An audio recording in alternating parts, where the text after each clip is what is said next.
प्रिय विद्यार्थियों, सभी का मैं महेंद्रपाल शर्मा अपने वीडियो कालांश में हार्दिक अभिनंदन करता हूँ, स्वागत करता हूँ। आज के इस कालांश में हम प्रत्यय के दूसरे भेद तद्धित प्रत्यय के विषय में जानेंगे। हमने अपने पिछले कालांश में प्रत्यय के ही प्रथम भेद कृत प्रत्यय के बारे में जाना। हमने जाना कि कृत प्रत्यय वे प्रत्यय होते हैं जो धातु अर्थात क्रिया के मूल रूप के अंत में जुड़ करके नए शब्दों का निर्माण करते हैं। आज हम तद्धित प्रत्यय के विषय में चर्चा करेंगे। तद्धित प्रत्यय कौन से प्रत्यय होते हैं? तद्धित प्रत्यय वे प्रत्यय होते हैं जो संज्ञा, सर्वनाम, विशेषण और क्रिया विशेषण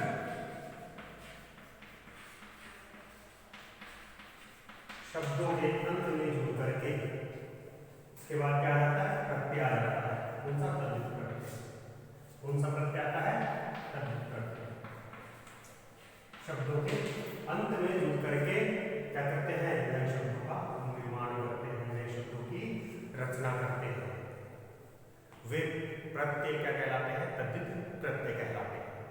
तद्धित प्रत्यय 7 प्रकार के होते हैं। कितने प्रकार के होते हैं? 7। तद्धित प्रत्यय कितने प्रकार के होते हैं? 7 प्रकार के होते हैं। जो इस प्रकार से है, सबसे पहला है कर्तृवाचक तद्धित प्रत्यय, दूसरा है भाववाचक तद्धित प्रत्यय, तीसरा है स्त्रीलिंग वाचक तद्धित प्रत्यय, नंबर 4 गुणवाचक तद्धित प्रत्यय, नंबर 5 बहुवचन वाचक तद्धित प्रत्यय, नंबर 6 लघुता वाचक तद्धित प्रत्यय और नंबर 7 है क्रमवाचक तद्धित प्रत्यय। अब हम इन पर विस्तार से चर्चा करेंगे। जो हमारा सबसे पहला प्रत्यय है वो है कर्तृवाचक तद्धित प्रत्यय। कर्तृ शब्द का अर्थ ये ऐसा ही जो प्रत्यय है, एक कर्तृवाचक कृत प्रत्यय भी आया है। जो कर्तृवाचक प्रत्यय है वे कौन से प्रत्यय होते हैं? जो प्रत्यय या जिन प्रत्ययों के प्रयोग से, जिन प्रत्ययों के प्रयोग से कर्ता की ओर संकेत करने वाले शब्दों का निर्माण होता है। निर्माण अर्थात रचना होती है। वे क्या कहलाते हैं? कर्तृवाचक तद्धित प्रत्यय कहलाते हैं। मीन्स जो ऐसे प्रत्यय जो संज्ञा, सर्वनाम, विशेषण या क्रिया विशेषण के बाद जुड़ते हैं और उनसे जिस शब्द का निर्माण होता है वो किसकी तरफ संकेत करते हैं, इशारा करते हैं? कर्ता की तरफ, वाक्य में प्रयुक्त कर्ता की तरफ। अब जैसे मान लीजिए कर्तृवाचक प्रत्यय के एक दो उदाहरण हम देख लेते हैं। ज्यादा उदाहरण हम नहीं देख पाएंगे क्योंकि अगर ज्यादा उदाहरणों का वर्णन हम करेंगे, प्रत्ययों का वर्णन करेंगे तो वीडियो हमारा लंबा हो जाएगा। तो देखिए अक प्रत्यय, जो अक प्रत्यय है ये कृत प्रत्यय में भी आया है, कर्तृकृत प्रत्यय में भी आया है, लेकिन वहां पर इस अक प्रत्यय का जो प्रयोग है वो धातु के बाद हुआ है। यहाँ पर इसका प्रयोग किसके बाद होगा? या तो संज्ञा के बाद होगा, या सर्वनाम के बाद होगा, या विशेषण के बाद होगा, या क्रिया विशेषण के बाद होगा। तो अक प्रत्यय जैसे इससे बन गया शिक्षक, शिक्षा प्लस अक से क्या बन गया? शिक्षक। पाठ प्लस अक से क्या बन गया? पाठक। ठीक है। उसके बाद जो है लेखक, नायक आदि बहुत से शब्द बनते हैं। पाप बन जाता है, जो है अध्यापक बन जाता है, रक्षक बन जाता है इत्यादि। दूसरा जो है वो हम लेते हैं जैसे दार, ये पहले भी आ चुका है, कृत में भी आ चुका है, जिसमें हमने लेनदार और देनदार धारदार शब्द बनाए थे। इसमें क्या है, इसमें बनता है कर्जदार। ये कर्ता की ओर संकेत कर रहा है, लेकिन इसका प्रयोग यहाँ पर संज्ञा सर्वनाम के बाद हो रहा है। समझदार विशेषण के रूप में, ठीक है ना। कर्जदार, समझदार, ईमानदार इत्यादि इन शब्दों का प्रयोग जो है इस प्रत्यय के प्रयोग से इन शब्दों का निर्माण हुआ है, और ये शब्द क्या कर्ता की ओर संकेत कर रहे हैं। उसके बाद आगे जो आता है वो क्या आता है, हमारा आरी। आरी प्रत्यय है जो कर्तृवाचक प्रत्यय का अंतर्गत होता है। इससे हमारा बन जाता है पुजारी, पूजा पूजा करने वाला, भिखारी भीख मांगने वाला, यानी कि कर्म करने वाला होता है, क्रिया को करने वाला कर्ता होता है, तो भिखारी भीख मांगने वाला, पंसारी इंसानी की दुकान जिसकी होती है, पंसारी आदि ये शब्द बन जाते हैं। और भी काफी ऐसे प्रत्यय हैं जिनका जो है प्रयोग यहाँ पर देखने को मिलता है कर्तृवाचक के, जैसे आपका ई है, कार है, कार प्रत्यय भी है, जैसे कार, चित्रकार, चित्रकारी करने वाला होता है ना चित्रकार, ठीक है। नाटककार, नाटक को रचने वाला नाटककार, कहानीकार, पत्रकार, ऐसे हैं। उसके बाद जो दूसरा है हमारा, दूसरा है भाववाचक। भाववाचक तद्धित प्रत्यय, भाववाचक जिन प्रत्ययों के प्रयोग से, जिन प्रत्ययों के प्रयोग से भाववाचक संज्ञा के शब्दों की रचना होती है। जिन शब्दों के, जिन प्रत्ययों के प्रयोग से भाववाचक, हम इसे ऐड कर लेंगे इसको, भाववाचक संज्ञा, कौन सी संज्ञा, भाववाचक संज्ञा के शब्दों का निर्माण या रचना होती है।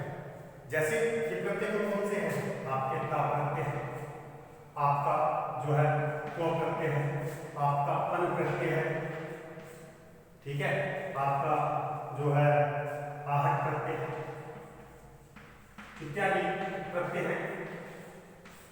जिन प्रत्ययों के प्रयोग से, जब इनका प्रयोग संज्ञा के बाद हो जाता है, सर्वनाम के बाद होता है, विशेषण के बाद होता है, तो भाववाचक संज्ञा शब्दों का निर्माण होता है। जैसे देखिए, अब जैसे ता है, मूर्ख शब्द है, उसमें हमने ता प्रत्यय लगा दिया तो क्या बन गया, मूर्ख, ठीक है।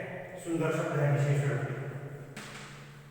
उसमें हमने ता प्रत्यय लगा दिया, क्या बन गया, सुंदरता। सरल शब्द है, मनुष्य शब्द है, जातिवाचक संज्ञा है, हमने ता प्रत्यय लगा दिया, क्या बन गया, सुंदरता, इत्यादि शब्द बन जाते हैं।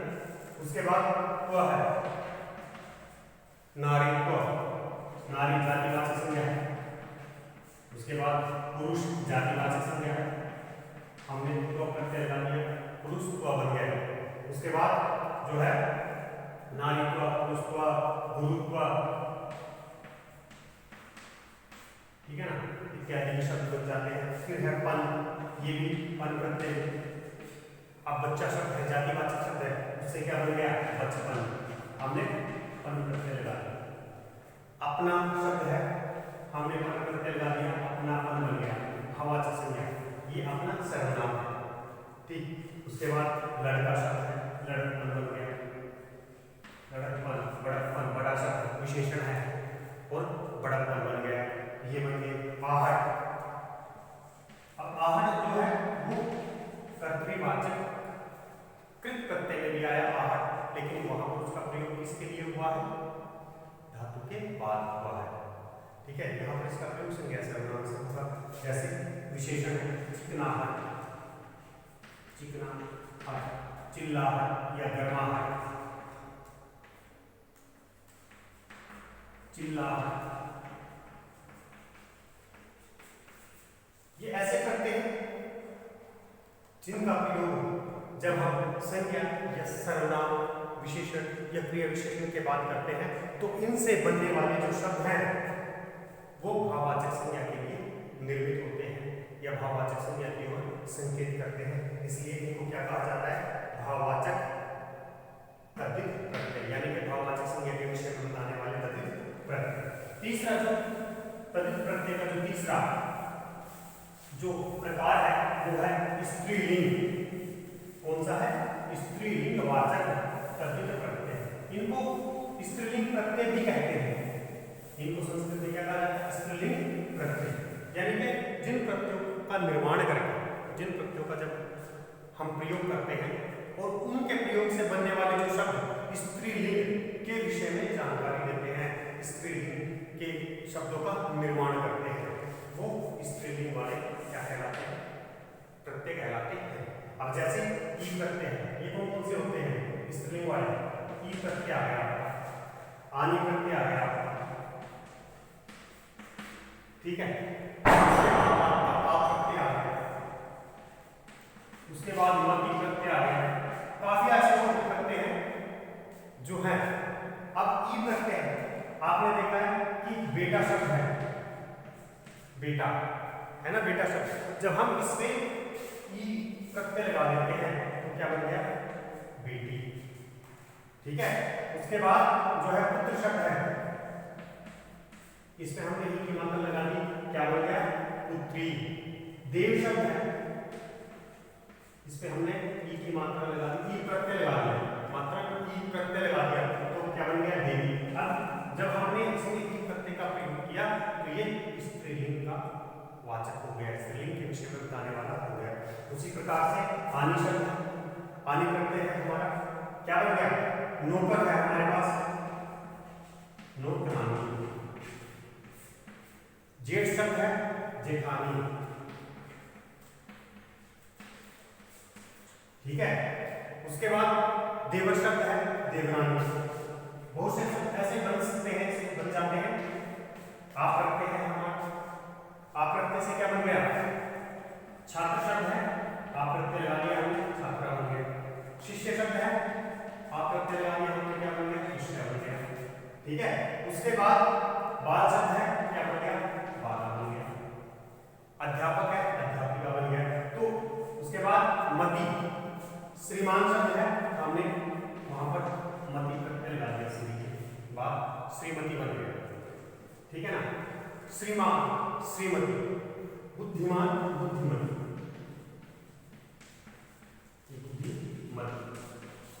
धीमान, धीमती। ये शब्द, इन सभी प्रत्ययों से क्या ज्ञात होता है? जब मूल शब्द के पीछे इन शब्दों, इन प्रत्ययों का प्रयोग हमने किया तो ये सारे के सारे प्रत्यय स्त्रीलिंग के बोधक हो गए, स्त्रीलिंग के विषय में बता रहे हैं। इसलिए ये प्रत्यय कौन से कहलाए? स्त्रीलिंग वाचक तद्धित प्रत्यय कहलाए। उसके बाद नंबर जो 4 हमारा इसका प्रकार है वो है गुणवाचक। गुणवाचक शब्द सुनते ही हमारे मन में, हमारे जो मन है उसके अंदर एक शब्द गूंजता है, गुणवाचक। ये गुणवाचक क्या है? गुणवाचक विशेषण है, यानी कि जिन प्रत्ययों के प्रयोग से गुणवाचक विशेषण शब्दों का निर्माण होता है। गुणवाचक की विशेषता, गुणवाचक शब्दों की रचना की जाती है। जिन प्रत्ययों के प्रयोग से गुणवाचक विशेषण की जाती है वो क्या कहलाते हैं? हमारे गुणवाचक प्रत्यय कहलाते हैं। गुणवाचक प्रत्यय हैं वो बहुत हैं, तो 4 के बारे में हम चर्चा करेंगे। जैसे ईला है, ईला, ये गुणवाचक प्रत्यय है। ईला, इससे सब बन जाते हैं रंग से रंगीला, जहर से जहरीला, चमक से चमकीला, ठीक है ना। उसके बाद जो है वान, वान है बुद्धि, तो जो है धनवान, वान, धन के विषय हमने वान को पे लगा दिया, धनवान बन गया। गुणवान, ठीक है, धन से धनवान बन गया, गुण से क्या बन गया? गुणवान बन गया। विद्वान, उसके बाद जो है हमारा मान भी है, मान, शक्तिमान, बुद्धिमान, हमने जो है स्त्रीलिंग में बनाया था बुद्धिमती, तो यहाँ पर हमारा क्या हो गया, बुद्धिमान। बहुत से ऐसे हैं और भी हैं, बहुत से ऐसे इक प्रत्यय है, ईय प्रत्यय है, इक है, ईय है, जो है एरा है, ई प्रत्यय भी है। गुणवाचक विशेषण में बहुत से ऐसे प्रत्यय हैं, जैसे इक से धार्मिक बन गया, सांसारिक बन गया, नैतिक बन गया, ईय से राष्ट्रीय बन गया, भारतीय बन गया, देशीय बन गया, अंतर्देशीय बन गया, पर्वतीय बन गया, एरा से ममेरा, चचेरा, फेरा इत्यादि, ई से जो है सुखी बन गया, ज्ञानी बन गया, विशेषण शब्दों का प्रयोग करके पंजाबी बन गया, हिमाचली बन गया, ऐसे शब्द बनते हैं। अब हम बात करते हैं अपने पांच जो बहुवचन, नाम से क्या होता है बहुवचन, यानी कि जिन प्रत्ययों का प्रयोग करेंगे, जिन प्रत्ययों के प्रयोग से या योग से बहुवचन शब्दों का निर्माण होता है, बहुवचन के शब्दों का निर्माण होता है, वो कौन से कहलाते हैं, हमारे बहुवचनवाचक प्रत्यय कहलाते हैं। बहुवचन यानी कि बहुवचन के बारे में बताने वाले हमने पढ़ा है संज्ञा के विकार तत्व, उसमें संज्ञा के विकार तत्व क्या है, लिंग, वचन और कारक। तो लिंग हम जान चुके हैं, लिंग का परिवर्तन, उसके बाद हमारा आ जाता है बहुवचन, क्या है बहुवचन, एक वचन से बहुवचन बनाने वाले। ये प्रत्यय कौन कौन से होते हैं एक वचन से बहुवचन बनाने वाले, ए और इत्यादि कई प्रत्यय और भी हम इनकी चर्चा करें। जैसे ए है, अब लड़का शब्द है एक वचन, ठीक है, हमने एक प्रत्यय लगा दिया, क्या बन गया लड़के। पुस्तक है,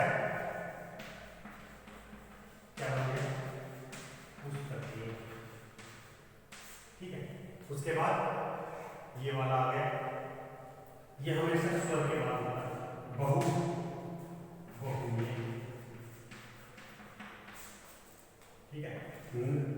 जो है कक्षा, कक्षाएं, भाषा, भाषाएं, उसके बाद ये कौन कौन से हैं, नदी शब्द आ गया, क्या बन गया नदियां, चंद्रमुखी वहां बोला जाता है। उसके बाद क्या है डाली, डालियां, कापी, कापियां।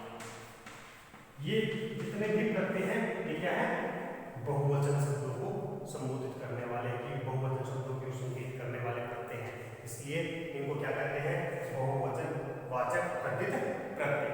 इससे जो नेक्स्ट है वो है हमारा लघुतावाचक। लघु, लघु शब्द का अर्थ होता है छोटा, यानी कि वे प्रत्यय जिनके प्रयोग से, जिनके योग से जिन शब्दों का निर्माण होता है वे लघुता का बोध कराते हैं, लघुता के बारे में बताते हैं, छोटेपन के बारे में बोध कराते हैं।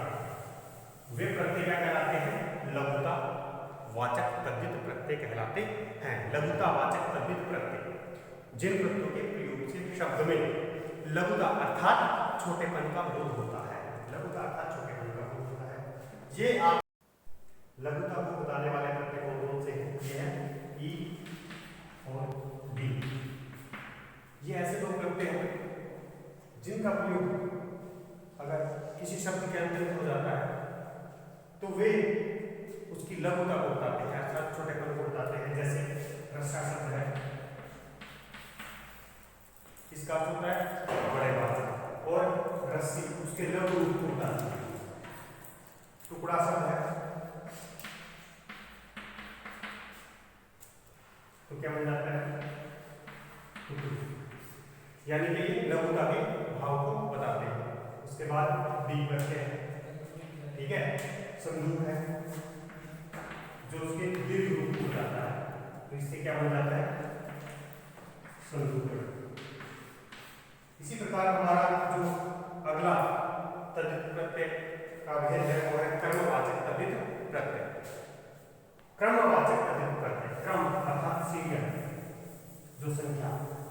सीरियल जिसको हम इंग्लिश में कहते हैं, जो संख्या के बारे में बताता है, वो क्रमवाचक प्रत्यय कौन से हैं, वो है जैसे वहाँ, सरा, ठीक है, वहाँ, सरा, गुणा, ये ऐसे करते हैं, ये जिन शब्दों के अंत में लग जाते हैं तो वह उस शब्द के क्रम के विषय में बताते हैं। जैसे वासे हम देखते हैं 5वां, 7वां, 10वां, 20वां, सरा से तीसरा इत्यादि, दूसरा, गुना से 4 गुना, 2 गुना, 3 गुना इत्यादि क्या है, शब्द बोलते हैं जो क्रम का, गुना का इत्यादि का बोध कराते हैं। इस प्रकार से हमने जाना आज के वीडियो में कि प्रत्यय क्या होते हैं। प्रत्यय के 2 भाग होते हैं, कृत प्रत्यय और तद्धित प्रत्यय। तद्धित प्रत्यय के 7 प्रकार होते हैं, 7 प्रकार के तद्धित प्रत्यय होते हैं। कर्तृवाचक, भाववाचक, स्त्रीवाचक, गुणवाचक, बहुवचनवाचक, लघुतावाचक, क्रमवाचक। तो मैं उम्मीद करता हूँ कि आप सभी को ये जो लेसन है वो अच्छी तरह से समझ में आया हो। अगले विषय को लेकर के अगले वीडियो के लिए अब आज इतना, हम दोबारा मिलेंगे। तब तक के लिए आप घर पर रहिए, सुरक्षित रहिए। धन्यवाद।